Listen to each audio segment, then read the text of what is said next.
Abigail is a 2024 vampire horror film directed by the same directors who did Ready or Not, Scream, and Scream 6.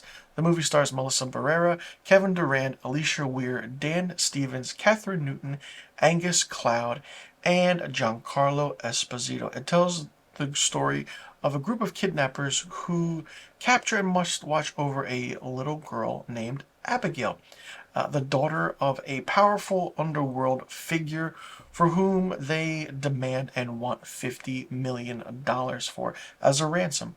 However, it's not all that it seems, and after a while, Abigail starts hunting them one by one because she turns out to be a vampire. Yes, if you've seen the trailer, the official trailer, the teaser trailers, the marketing campaign, we know that Abigail is a vampire. And when I saw the trailer the first time, I was like, this is an interesting story. But then I was like, wow, this is really different. Now, I'm a big fan of the Universal classic monsters of the 1930s, from Dracula, Frankenstein, the Wolfman, the Invisible Man, you name it. This film is a reimagining of the 1936 Universal classic monster film Dracula's Daughter, which in turn, that movie is a sequel to the 1931 movie Dracula, which starred Bela Lugosi. Now, this film runs for 109 minutes long and had a budget between 28 to 35 million dollars. The build-up as to know what's going on is there. If you've seen the trailer, you're just waiting for the moment to see when Abigail turns on these people and shows her true colors and nature. Alicia Weir is the one that stands out in this film as Abigail.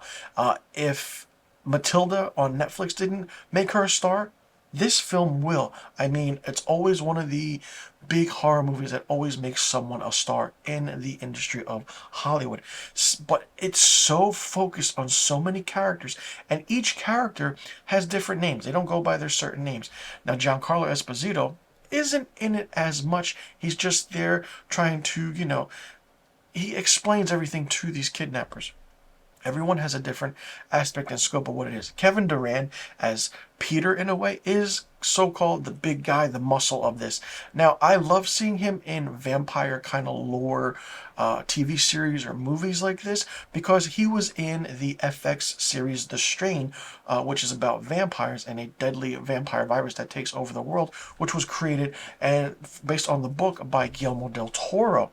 Dan Stevens is on fire. I mean, he did Godzilla Kong, The New Empire. Melissa Barrera for the Scream movies.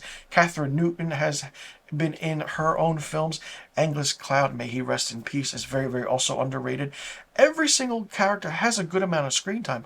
But when we see Abigail doing her thing, the shit hits the fan and things go crazy. There's so much blood in this, and it's really, really fun. The white dress tutu that she has on as a ballet dancer, and the things that she does, the mannerisms, the movements, the teeth, the makeup, the practical effects, it's just so good. And then the red coloring on the white is so well done. The aspect of how certain people turn into a vampire is really intriguing. And while this was a reimagining of the classic 1936 film Dracula's Daughter, which I feel like was the name of this film till they turned it into Abigail. It's really, really fun. Like, where can you go with a movie like this, The first, I want to say, 60 minutes of this movie is just a build-up to knowing what's going to happen. But it's the ending that really captures you and just doesn't let go at all. There were some instances I was going like, well, if you've seen the trailer, you know what's going on. Like, I was just waiting for the time when, they find out that she is a vampire and everyone's just like, holy shit, how do we get out of this, kind of setting and kind of rescue ourselves? This is a great film. This is fun. I do love vampire movies. They're really, really hard to come by in the modern day setting right now. But this was interesting. This was fun. This was good.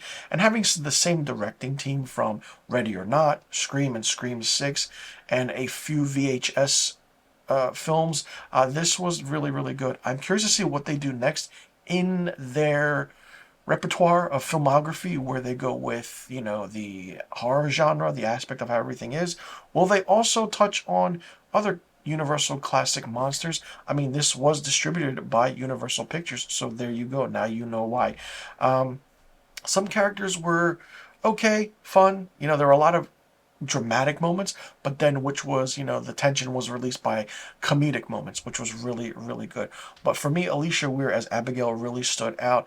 It's not as scary as you think it would be. It's a horror film. It's a vampire horror. Some vampire horror films aren't as scary as you think they are, but this was really well done. This was good, and I absolutely had a blast with this.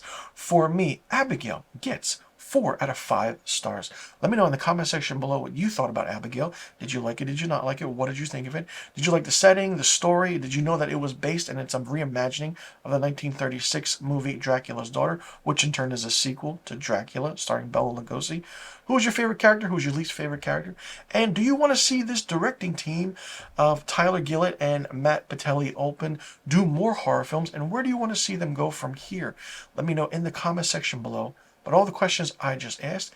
And be sure you click that subscribe button and hit that notification bell for new review videos on my channel. I'll see you all in the next review video. I'm Mr. Filmstock, and thank you so much for tuning in.